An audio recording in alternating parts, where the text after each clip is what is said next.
Well, the Bruins have finally committed to be sellers this year. Trent Frederic, number 7 on my trade bait board, is off the trade market, heading to the Edmonton Oilers in a 3-team deal. We'll get to that, plus 2 signings from a past little while, including a massive one that takes number 9 on my trade bait list off the board. We'll get to all the details of these few moves coming up right now.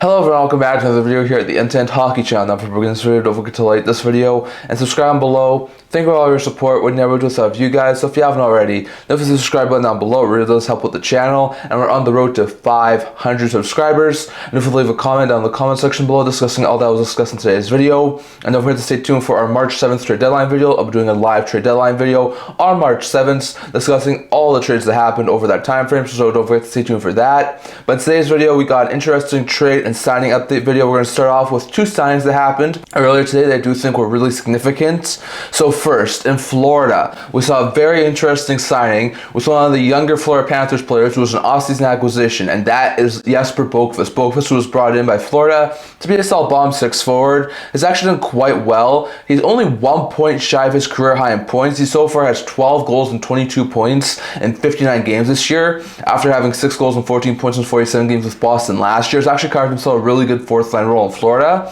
and the Panthers have seen that. He's a solid, versatile player, can play wing, can also play center. He's only 26 years old. He gets a 2-year contract extension with the AV of $1.5 million. I love this deal for Florida and for Boqvist. Boqvist seems to have found a home after bouncing around over the past couple of years with Jersey, Boston, and now Florida.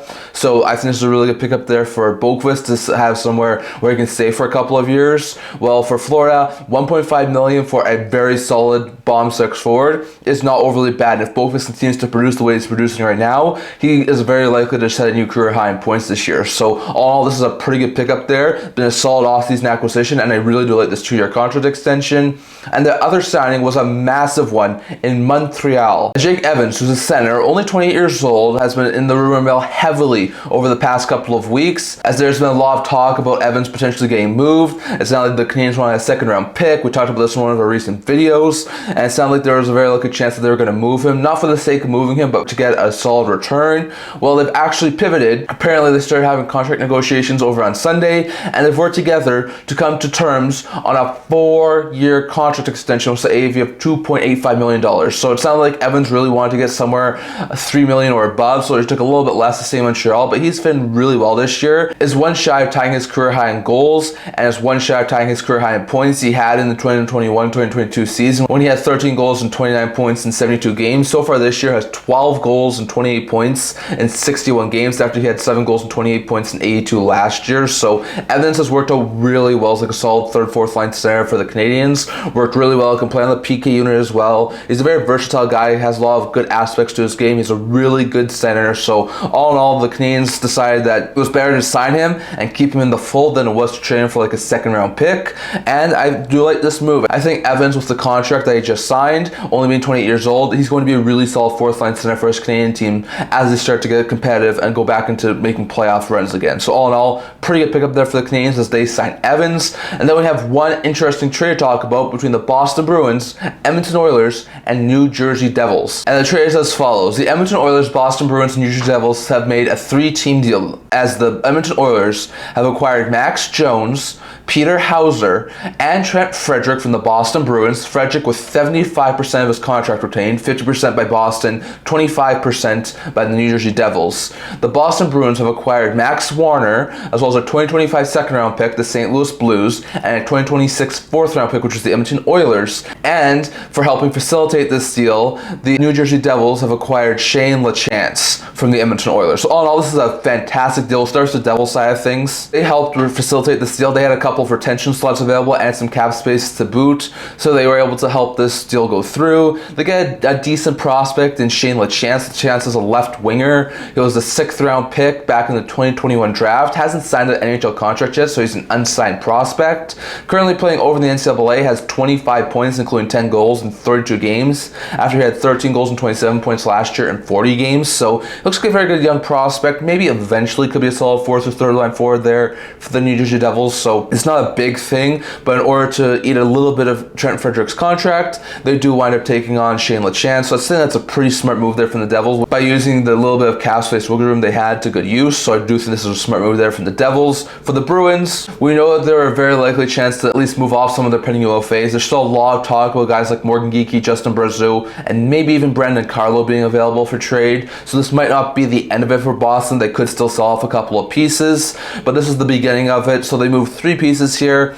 Max Jones was playing in the AHL, was not getting very much playing opportunity, so he gets a fresh start in Edmonton. Trent Frederic was a very likely trade candidate for the Bruins, with him being in the final year of his deal and being a pending UFA who was probably going to get a big raise in the offseason. It didn't sound like Boston and Frederic were close on an extension, so they moved him. And they moved Peter Hauser, who's a decent depth prospect, but they get a couple of decent pieces in return. They get 2 draft picks, which is a 4th round pick from the Edmonton Oilers in next year's draft. With the Oilers still being a really competitive team, very likely it'll be a lower end 4th round pick in next year's draft, but it does help out the Bruins get some draft capital, which they desperately need. And they get the St. Louis Blues 2025 2nd round pick that the Oilers had as part of the Dylan Holloway, Philip Broberg offer sheet. So all in all, it's a pretty good ad there for the Bruins, given the fact the Blues are not guaranteed a playoff spot. So there's a very likely chance that the Blues won't make the playoffs, and that could be a higher 2nd round pick. So that's a pretty good pickup there for Boston. And they also get young prospect Max Wanner as well. Warner's only 21 years old. He's in the 2nd year of a 3-year ELC. He's a right shot defenseman, could eventually be a solid pickup there for the Boston Bruins. He's in his 2nd season at the pro level. He has a goal and 2 points in 22 AHL games for Bakersfield, so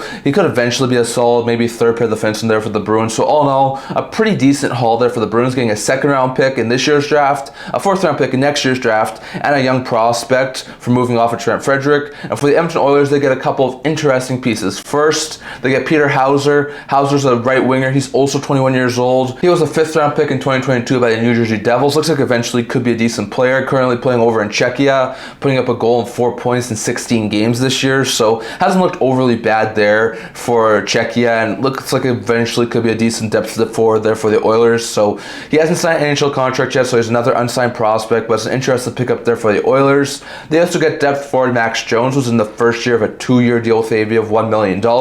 He's at the AHL level right now, so probably won't see very much NHL action, with the Oilers very tight up against the cap right now. He's a left winger. He can play at the NHL level. He's shown that over the past couple of years. He was in Anaheim for the longest period of time, left Anaheim last year's UFA, signed in Boston, only got into 7 games with the Bruins, putting up no points before he had 13 goals and 21 points in 38 AHL games so far this year. So very likely chance that he will stay at the AHL level for the Oilers, but it is another call-up option that the Oilers do have if they run into some injury troubles later on in the season, if they do have the cap space to do so. So it's another depth add there for the Oilers I don't think is too bad. And he's supposed to sign for next year too, so it's not someone who's just going to help them for this year. He could also help them next year as well. And the big piece of this deal that the Oilers get is Trent Frederic. Fredric's in the final year of a 2-year deal with an AAV of $2.3 million.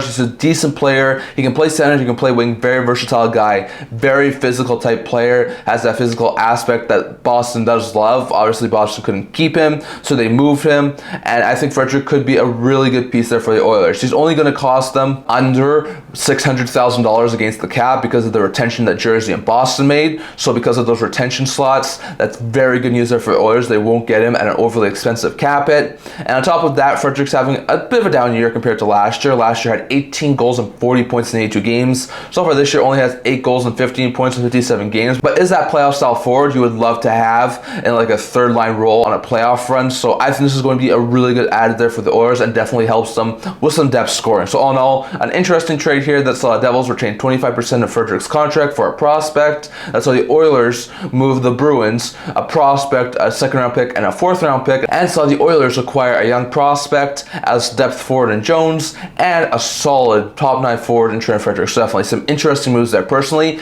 I do feel at this point that the Bruins do win this deal because 2nd round pick and a couple of decent other pieces for Frederic is pretty good. But if Frederic helps the Oilers get to the Cup, maybe they do win this deal. So we're going to have to wait and see on that. But that's all I'm going to talk about in this video. I'll let you guys thoughts on all this down in the comment section below. What were your opinions on all of this? Definitely don't forget to leave a comment down in the comment section below. Love to hear your guys' thoughts. And don't forget to hit the subscribe button down below. It really does help out the channel, and we're on the road to 500 subscribers. Also, don't forget that I do a blog talking about news, rumors, analysis stuff. If that's want to check that out, I'll link that down in the description below. And can't see you guys all for next video. See you guys soon.